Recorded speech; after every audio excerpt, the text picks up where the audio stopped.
Yo,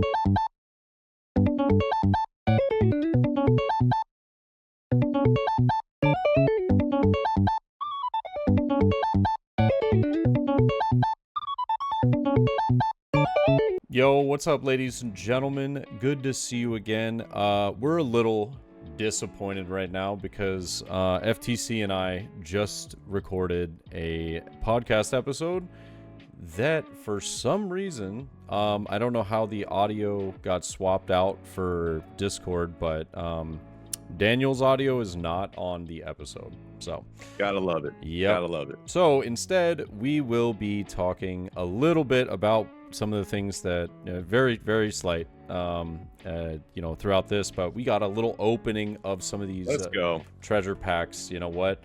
So it's going to be very short, sweet. We're just going to talk about EU Nats and NA Nats that's coming up this weekend very briefly while we open up some beautiful packs.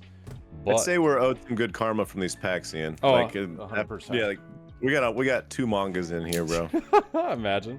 So could you imagine opening up 2 mangas like within the same box? Wouldn't that just insane? Just absolutely insane. I've seen some heat get pulled from here though. Yeah. So I'm actually, this is my first time seeing them get open. So honestly, same. I'm actually excited to see what we got here. Ooh, I'm super excited about the promo though. The promo is sick. Promo looks sick. Yeah, that's so good. In this one, I got missing one. I was gonna say. Yeah, missing one. All right, so I got a OPO1, OPO3, OPO4, and OPO5. Cool. Nice. I'll just put that to the side for now. But yeah, in the podcast episode, we were talking about EU Nats and kind of what our thoughts were on that whole thing. It was really interesting. I think some of the highlights that we mentioned while we were going over the episode was that how cool it was to see that starter deck 14 Black Luffy was a thing. So that was it was really very cool. much a thing. Yeah, that was really cool.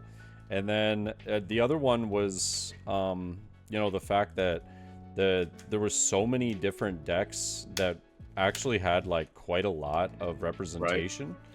So like Lucci, Black Yellow Luffy, Reiju, Bonnie, all represented like really high numbers, honestly. Yep. Was it 10 in the top 16 or the top 32? I can't quite remember. 10. Oh, what? 10 different leaders. Oh, 10 different leaders. Yeah, we went over 10 different leaders in the top 32.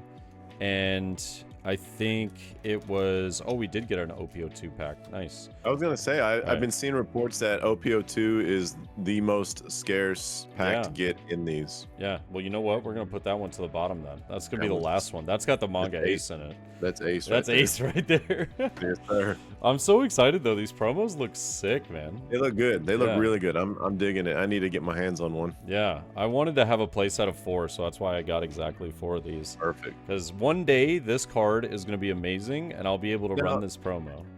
Is that the one that says if you block... Yep. KO and 8,000 power or less. Yeah. That card is it's pressure. Gas. Yeah, it's gas. It is pressure. Yeah. But yeah, I mean we were just like it was really cool to see that some of the like different deck lists like that people were running, like the Black Luffy was really cool. Reiju was fairly successful.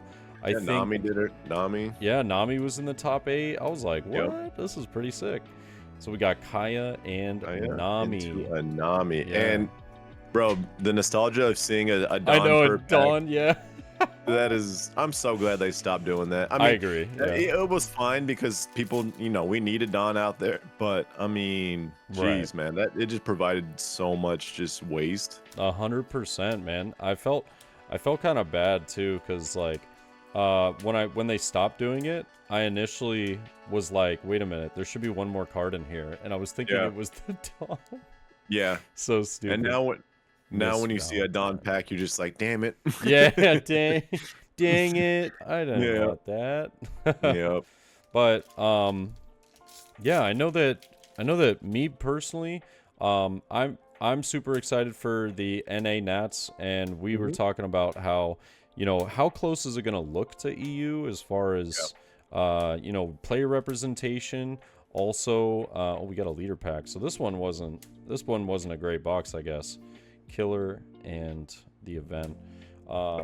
Yeah, and it should be interesting to see, where players go. But I think we were talking about how it's going to be fairly similar. I think Black Yellow Luffy is going to be, that's going to be the boy. Yes. Wow, I haven't ripped OPO1 in forever. This is really cool, actually. Yeah, it's really cool to go back to 1 and 2 and just like the nostalgia of opening those cards. Yeah, I thought this was the most beautiful card in the game when it first came out. It's pretty sick art. I love the artwork on that. Yeah, that's really sick. Yeah. What are the odds we get like a crazy? Nope. All right. Oh, see, that threw me off for a second. I was like, wait, what do I have in the back? Yeah. Yeah. I mean, I think our predictions were pretty similar. Was that like Black Yellow Luffy, Lucci, and Nami? We thought were like the chances of doing the best. Right. But I mean, Reiju has a world. Enel didn't succeed very well. Yeah, I think Bonnie still is. Without Law around, Bonnie definitely gets elevated. Bonnie still has a kind of tough matchup into Lucci. There's our boy. Yeah, there's your boy. About what that last pack is. But yeah, I think Bonnie has, with the exclusion of Law being a thing, I think Bonnie has gone up too. And we saw that too with the popularity. It was the second most popular deck by EU, and it was really, really close. Like Lucci being the most popular, and Bonnie was like, I was getting rid of the Dawn, and I forgot OPO4 doesn't have Dawn. Oh, right. But yeah, I think I'm curious to see how much influence the group of guys that play tested and brought the starter deck 14 Luffy, and had tremendous amount of success. I wonder how much this is going to carry over into our Nats. Like is starter deck Luffy really going to be a real thing for our Nats competition? So I'm curious about that. Hey, our first SR, let's go. First SR, we'll take it. I got a bunch of Borsalinos though, so this is like, I have so many of that guy right there. Yeah. Our boy Borsalino. So yeah, I'm really curious to see how Nats shakes down, to be honest with you. Yeah, I couldn't agree more. I personally would love to, like, I'm just bringing, whatever I feel like is the flavor of the day for me. I'm between Gecko and, well, speaking of Gecko, and who is it? Gecko and the Black Luffy, the Star Deck 13 Luffy, or 14 Luffy, excuse me. Okay. So it clearly had an impact on you. It did, just because I tried it out afterwards, and I was like, dude, this deck is fun. This is a fun deck, Yeah. Like, personally, I could see myself enjoying that deck a lot if I was to run it a bunch, but I know me, I'm just going out there for fun and to hopefully get myself a serialized Luffy. That is all I care about. May the luck be with my packs. Serialized Luffy, yeah. Smoothie and Lin. Burn it. Burn that card to the ground. Burn it. Speaking of which, we saw 2 Katakuris in the top, 1 in top 16 and 2 for top 32 in EU. And again, it's another deck that got more viable with the subtraction of Law in the meta. Exactly. Because that was absolutely Katakuri's worst matchup. And now that Law is no longer a thing, Katakuri now becomes more of a thing. So I hate that for me, because Katakuri is, I don't know what I like, man. If you told me to pick between Nami and Katakuri in terms of my least favorite deck to play against, man, that's talk about having to pick between 2 different poisons, man. Like, geez, I really don't like playing against them.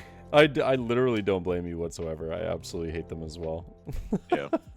I mean, it's, you put in the time and the effort to learn how to beat them, but man, it's just still not fun. It's just not fun. I know that Enel didn't succeed very well. It was 1 in top 32. Right. So it was down kind of bad. But yeah, I think to the point that you made, Enel's kind of been figured out, at this point. Until it gets a card that just kind of pushes it over the top. I think Enel's definitely kind of been cracked in terms of how we play against Enel now. Yeah, I completely agree.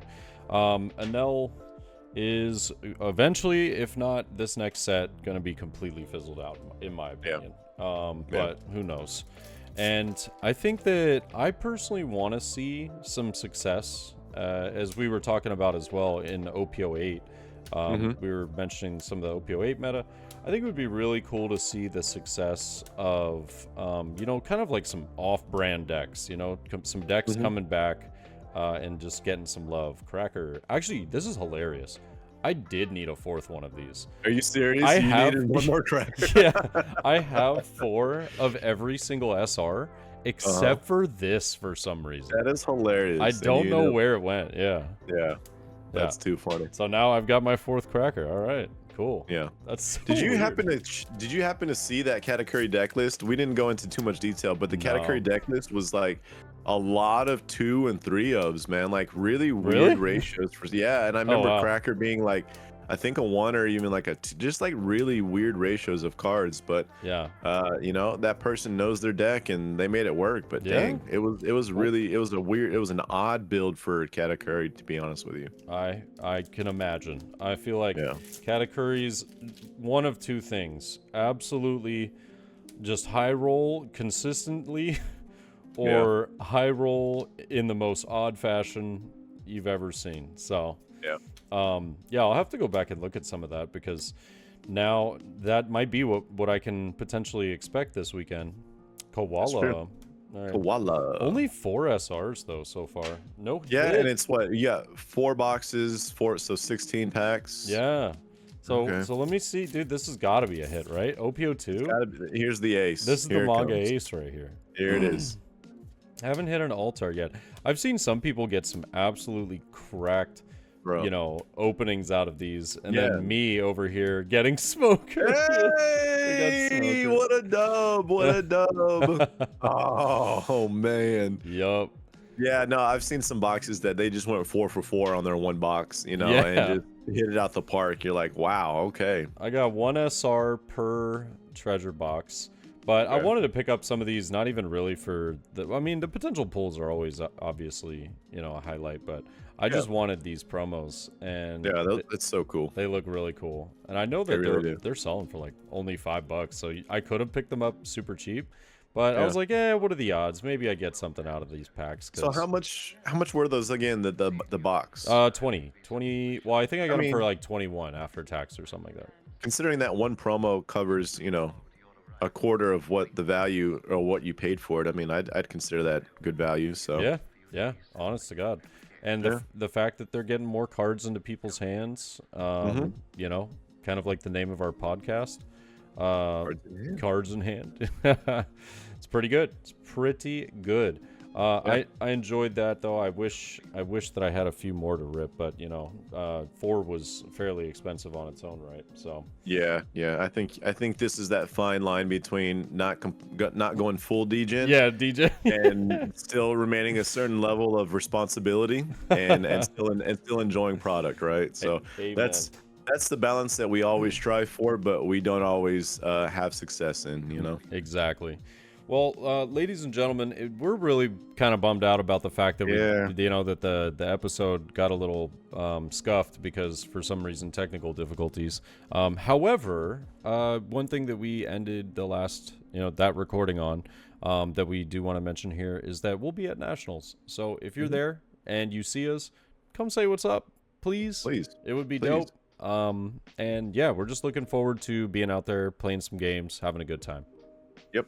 And we will do a take number 2 the following week after Nats, and you know, it'll give us a chance to recap Nats and go over everything. And so, you know, maybe it was, I won't say it was for the better, but you know, there was a reason. We'll put it that way. Now we'll get to talk about both and like how our predictions panned out and how well the event went for us as an experience. We'll also get to mention, you know, like how the difference was between the previous national event that was a little scuffed, to say the least, and into this one that we're hoping will be a little more successfully ran. So, yeah. But hope you guys enjoyed the opening and the brief chat about the nationals. You know, realistically, just because our episode got canceled, we wanted to make this video real fast. So do something. Yeah, do something. We weren't about to spend another 2 hours doing another episode. Yeah. But hope you guys have a great enjoy. day. Yep. And we'll see you out at Nationals. Peace.